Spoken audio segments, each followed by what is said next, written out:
Halo teman-teman, kita jumpa lagi pada channel saya Cuap-Cuap Hardi, obrolan ringan kehidupan. Salah satu rubrik kami adalah Sudut Meja, berkisah tentang hobi, kebiasaan, atau hal-hal yang sering dilakukan oleh narasumber.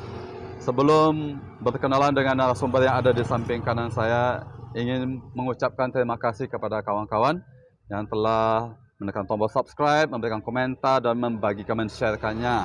Kali ini kita akan masih bercerita tentang calon-calon legislator nih. Kita mau tahu nih siapa atau apa pemikiran yang ada atau apa visinya gitu ya. Jadi kita kali ini kedatangan narasumber, orang hebat juga ini. Kita akan berkenalan. Kita langsung mulai. Selamat pagi Pak.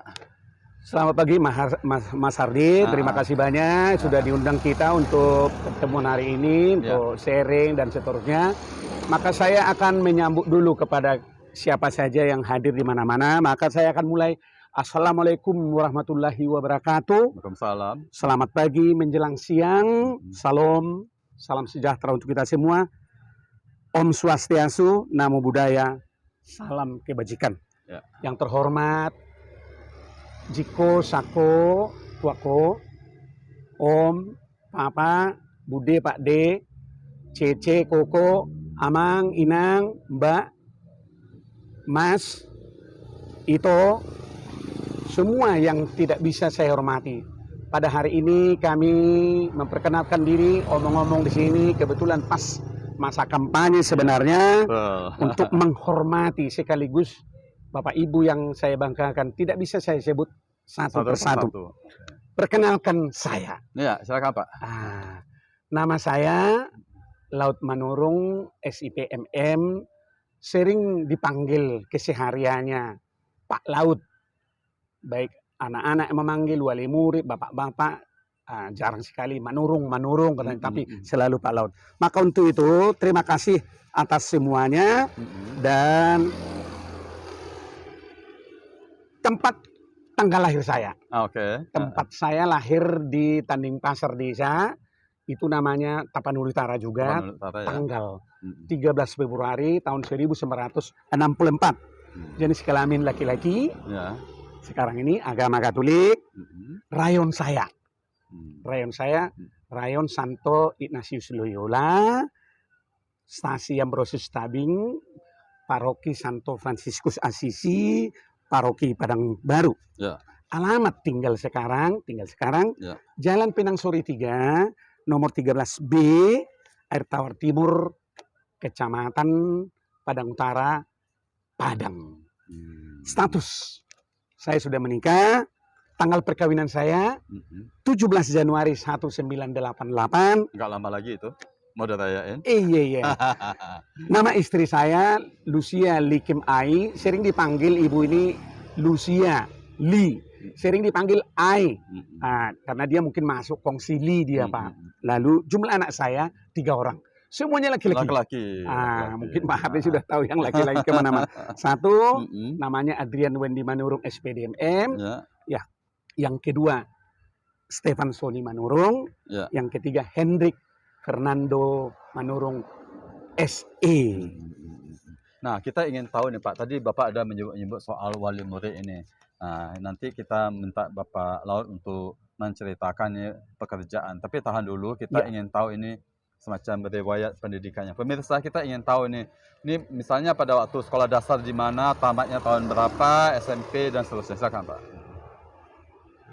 Agak panjang Pak Hardi, jadi agak panjang. Saya langsung rangkum saja riwayat pendidikan. SD-nya 6 tahun saya, itu di Tapanuli Utara. Di kampung? Di pas mana itu, namanya Sigal. Kemudian SMP-nya 3 tahun, juga di Tapanuli Utara, namanya Baligi Pak.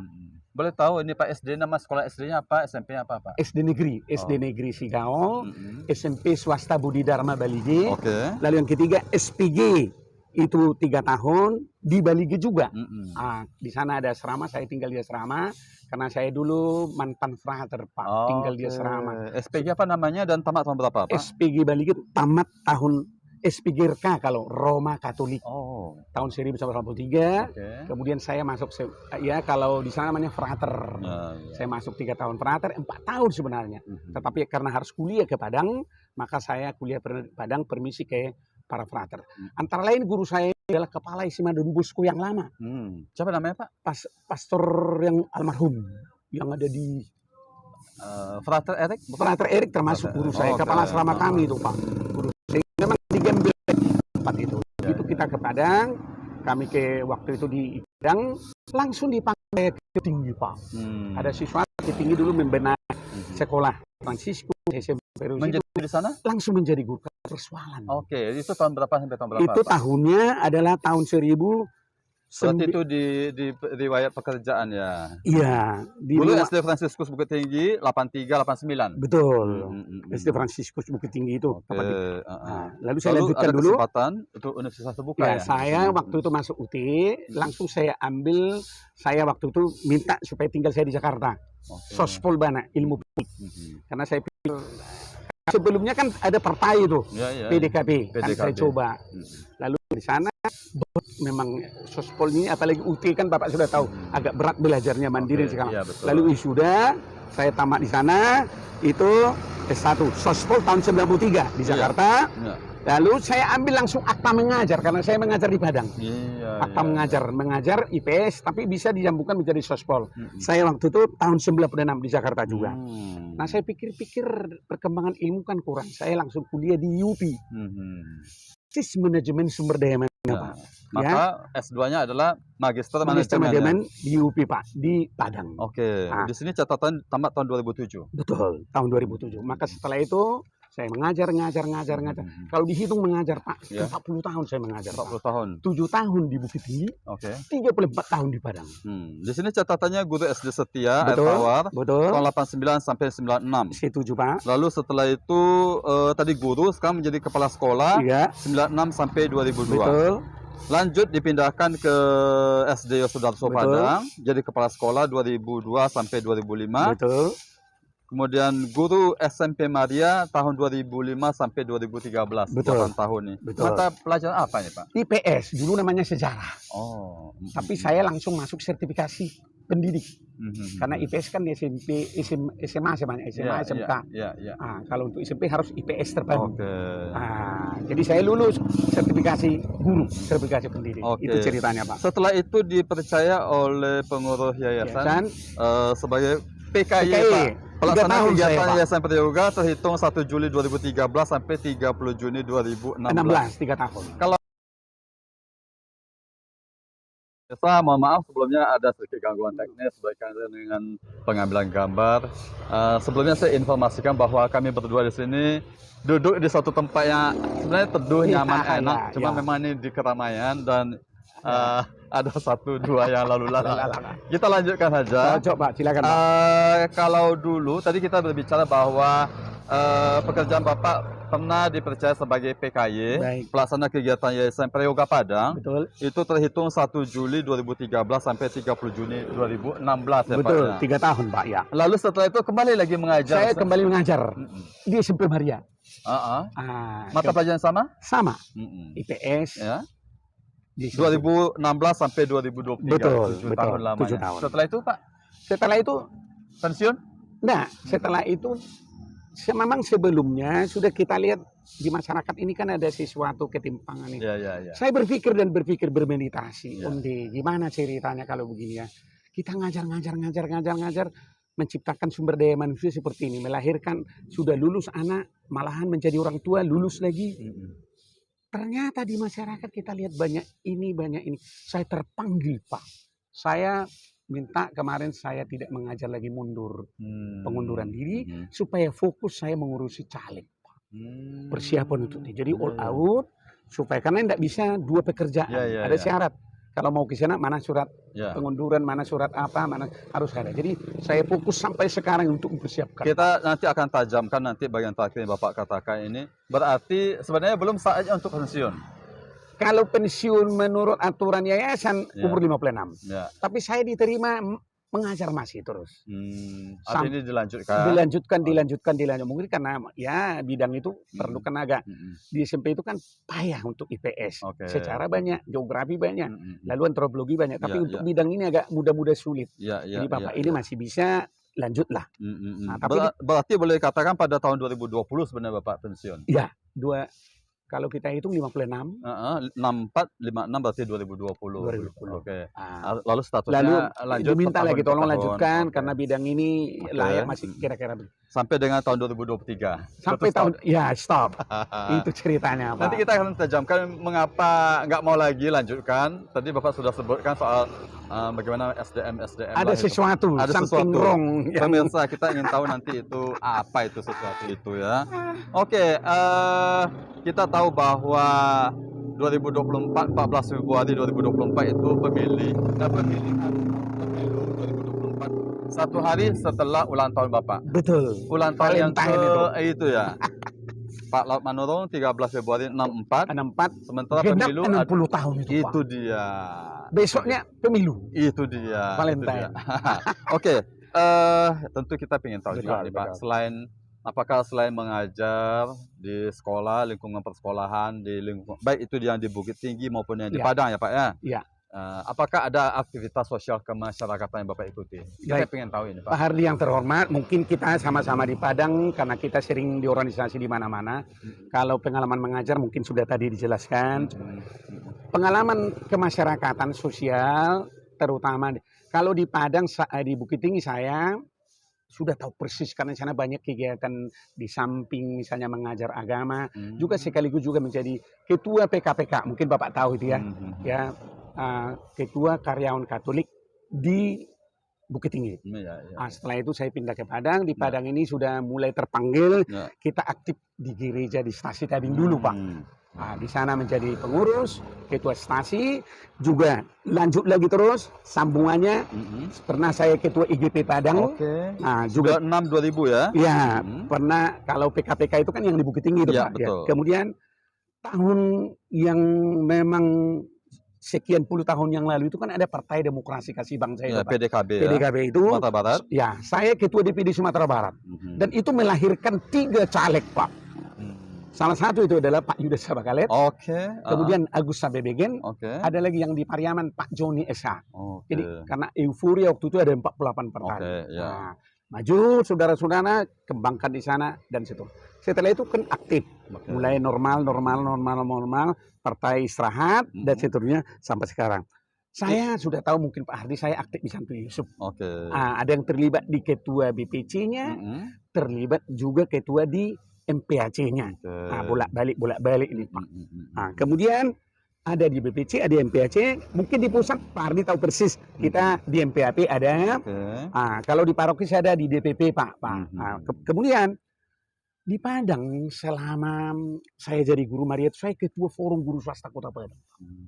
Berapa anggota itu? Aduh, ngeri 3.000 lebih, Pak. Jadi waktu itu karena guru-guru swasta Kota Padang itu kan tunjangan sertifikasinya rendah, Pak.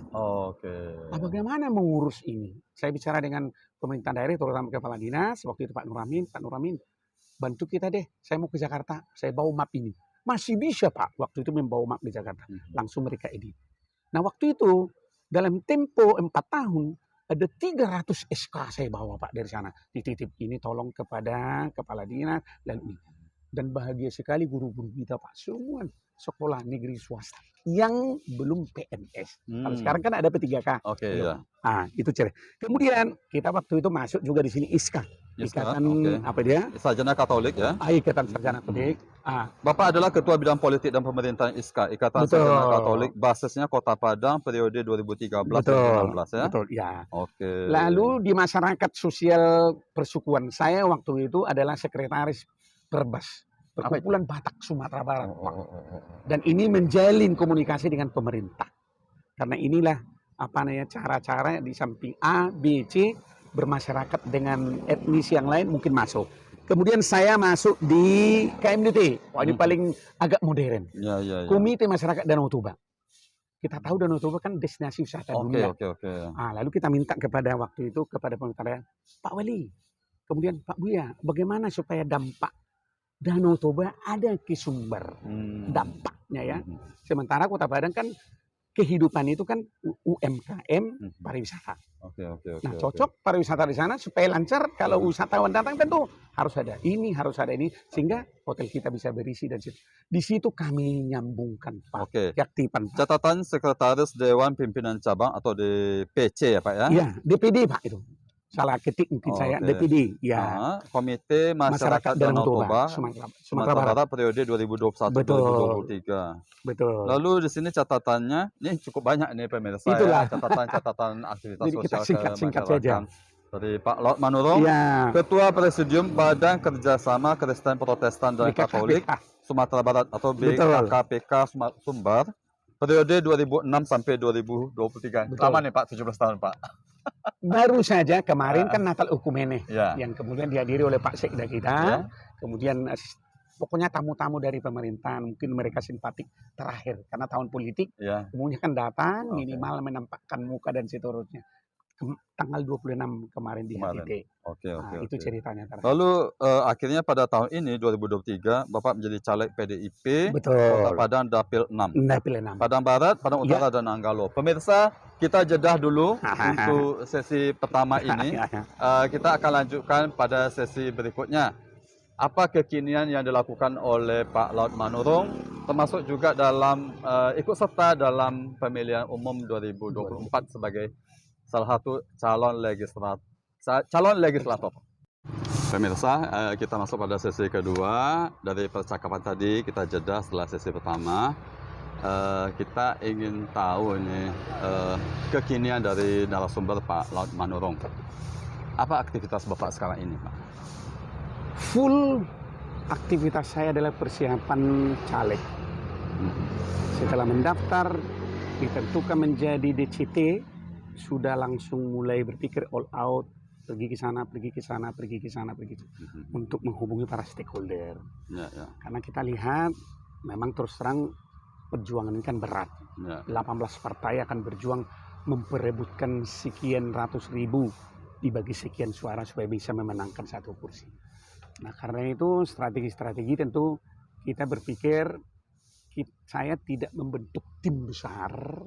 Karena ada orang mungkin timnya besar karena duit banyak. Tapi ada tim kecil, Pak? Ada tim kecil, minimal keluarga, minimal sahabat, kawan-kawan. Ayo, tolong bantu kita menangkan dulu. Karena saya selalu pikir sama kawan-kawan daripada kita omong di kedai, omong kita di Lapo Tua, omong ini besar suara. Tidak ada guna. Kenapa? Perenungan saya ketika saya lihat di masyarakat itu banyak ketidaknyamanan, ketidakjujuran, korupsi ini dan itu. Saya terpanggil, mengapa? Kita minoritas selalu begini, lalu begini. Saya terpanggil di situ, Pak. Nah, mengingat itu saya maju. Ini yang kita harus suarakan. Sejak kapan ada kesadaran seperti itu, Pak? Itu sebenarnya dulu sudah partai tahun PDKB itu. Sudah muncul. Karena memang dilihat dari catatan ini, kalau tentang PDKB itu berarti sekitar tahun 98 itu, Pak? Iya, ya. Itu munculnya waktu ada peristiwa itu mulai ada apa ini dan itu terutama ada muncul mayor, minor, pribumi dan saya mengapa? Sementara di Undang-Undang Dasar Pasal 7 itu sudah bilang semua warga negara bersamaan kedudukan dalam hukum dan pemerintahan tanpa ada kecuali siapapun. Jadi tidak ada mayor minor, tidak ada kecil besar. Kita warga negara Indonesia punya harkat dan martabat. Di situ saya terpanggil, Pak. Lalu kita ini membayar pajak. Ya. Mengapa? Penghargaan terhadap kita itu juga ternyata anggaran itu sasarannya tidak ada menetes, Pak. Nah, siapa yang memperjuangkan itu? Maka saya harus caleg DPR yang bisa omong, Pak. Yang bisa omong. Selama ini? Saya diskusi dengan kawan, kadang-kadang zona aman. Datang, lalu pergi, diskusi, tidak mau fight di dalam, lalu dan seterusnya. Nah untuk ini kan fungsi-fungsi legislasi itu kan ada di dalam tiga itu. Maka kalau kita tidak bicara, tidak omong, tidak ini dan ini, tidak itu, tidak bisa, Pak. Karena katakanlah 1:sekian. Nah tetapi kalau kita suarakan, Pak, minimal suara hati, ada suara beda dengan kita.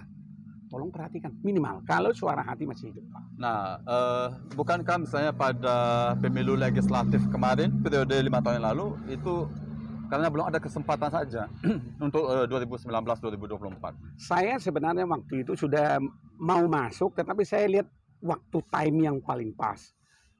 permenungan, lalu dalam hati bicara dengan keluarga seperti apa, karena ini kan tidak bisa setengah-setengah. Kalau kita pergi ke A, tak harus tahu ibu. Nah, dan bersama-samanya bersama-sama pergi, Pak. Kita pergi ke rumah si ayah, door to door, ya, hari ini dapat 5, dapat 3, dapat 2. Bersama-sama kami itu, Pak. Nah, kalau satu hari dapat 2, Pak. Satu hari dapat 3. Kali sekian, kan lumayan. Apa maksud dengan satu hari dapat 2, 4, 5 itu? Apa maksudnya? Kalau saya ke rumah si A, ngomong, lalu saya katakan visi dan misi dan seterusnya, saya caleg dari sini. Saya tidak punya janji menjanjikan A, karena saya tidak mau melampaui. Tetapi kalau saya menang, ibu menangkan saya, bantu saya, maka semua bukti kita bisa bicarakan dari hati ke hati. Nah, lalu dia bilang, bagus, Pak. Daripada ke sana, lebih baik ke sini. Muncul pertanyaan berikutnya, selama ini door to door, lalu apakah ada semacam ya yang kolektif bersama begitu, Pak? Kadang-kadang di kedai diskusi di saya, dia mulai perbandingkan A, B, C, partai A, B, C, D. Dia selalu lihat dasarnya itu Pancasila. Nah, kalau yang dasarnya Pancasila, Undang-Undang 45, Bhinneka Tunggal Ika NKRI, kita itu PDIP itu saya bilang. Karena itu kalau itu tergoyahkan dan runtuh, selesailah sudah. Nah, ini kita bertahan Bapak Ibu. Terserah kita agama apa saja, bidang apa saja.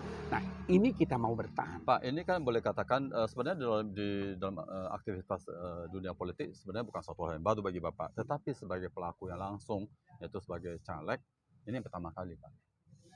Sebagai caleg, Pak. Sebagai caleg ini yang langsung. Pertama kali. Ya, yang pertama kali saya omong A, B, C, D, ke rumah-rumah dan ke kelompok-kelompok.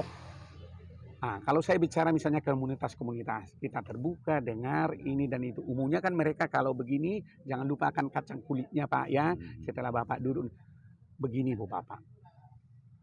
Kalaupun kita diskusi sekarang, iyo katanya, saya tidak tahu persis di TPS apa yang Ibu laksanakan. Tapi kita berdua, Pak.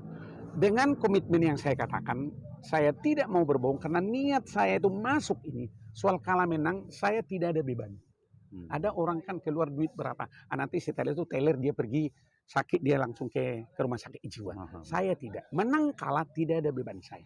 Kalau begitu boleh tahu ini Pak, apa saja persiapan yang Bapak lakukan ini untuk proses pencalekan ini? Tentu ada langkah step by step yang dilakukan oleh Pak Laut apa? Persiapan saya pertama tadi kan begitu dari rumah, kita mulai melangkah saya ke rumah si A. Tapi saya sudah inventaris dulu ke rumah si A. Kadang-kadang satu hari itu 3 dapat.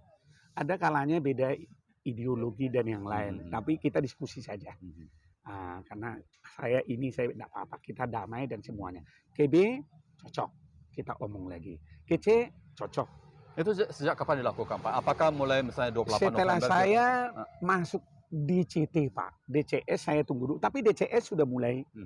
DCT tetap langsung go Pak,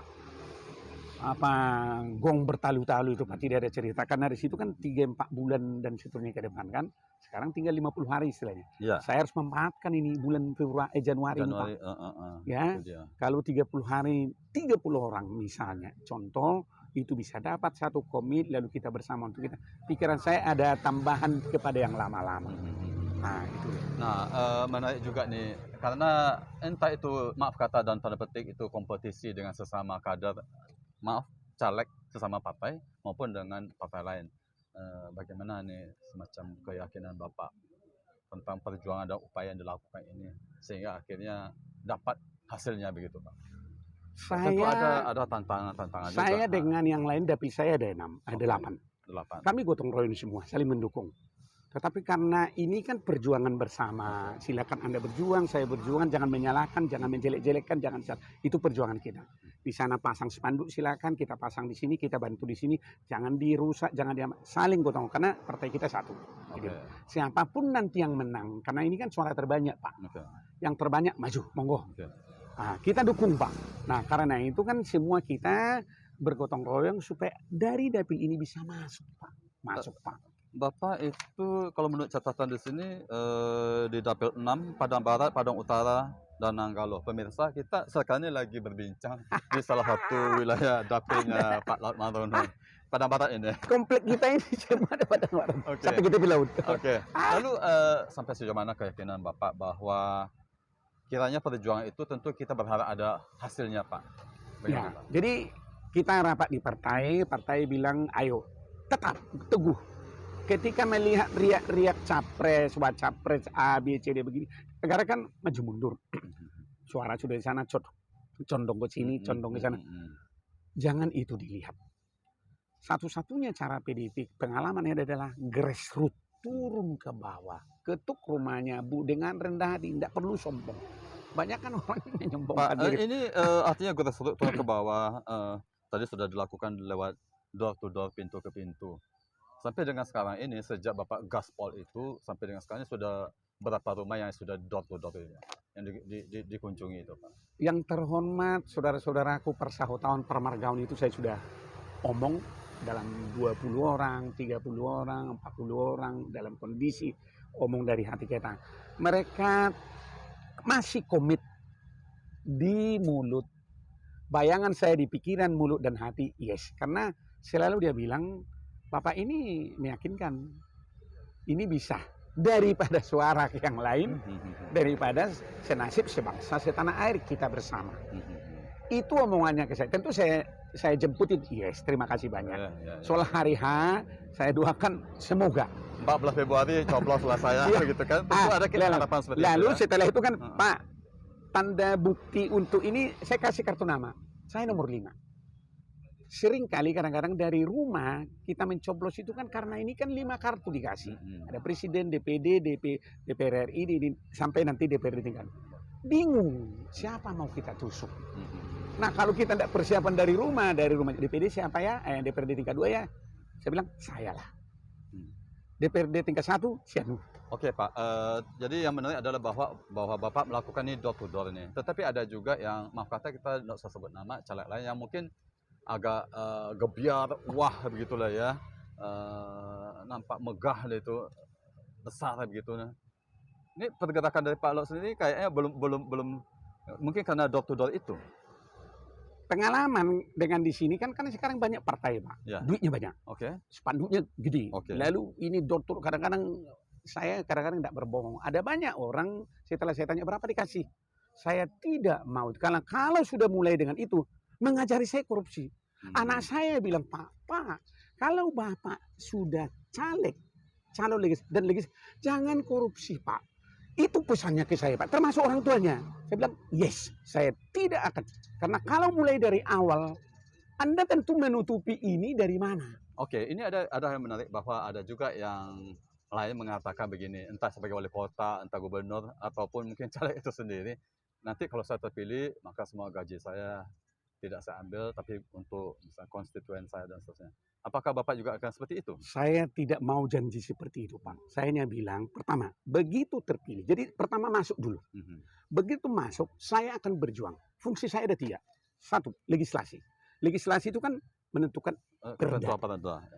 Impres nanti yang ditandatangani instruksi perda, terutama peraturan. Kita lihat perda ini. Kalau dia merugikan, di situ kita main.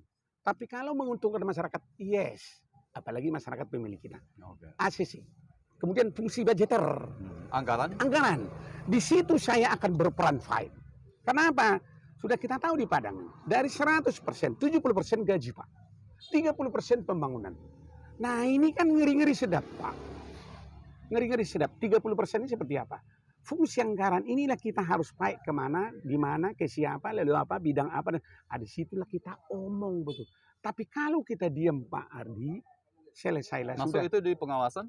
Di pengawasan contoh, kebijakan berdasarkan tadi perda, berdasarkan dari APBD yang dibuat. Di situ kita mengawasi betul. Bapak, turun ke bawah. Tidak bisa kita hanya pulang ke rumah, selesai rapat. Lihat, contoh misalnya pariwisata. Betulkah pariwisata itu betul-betul dilaksanakan? Contoh, supaya orang menarik, kebersihannya. Ininya, parkirnya, dan seterusnya. Di situ kita muncul supaya peningkatan ekonomi rakyat bagus. Di situ saya paham. Pak, tadi Bapak ada menyebut kemudian saya tulis di sini tentang wali murid, Pak. Ini maksudnya apa nih, Pak? Saya jagokan sebenarnya terutama untuk Padang Barat karena saya mantan dari sini. Sekian puluh tahun mengajar. Umumnya wali murid saya itu mendukung, Pak. Maju ya Pak, hanya jangan korupsi. Selalu pesannya begitu.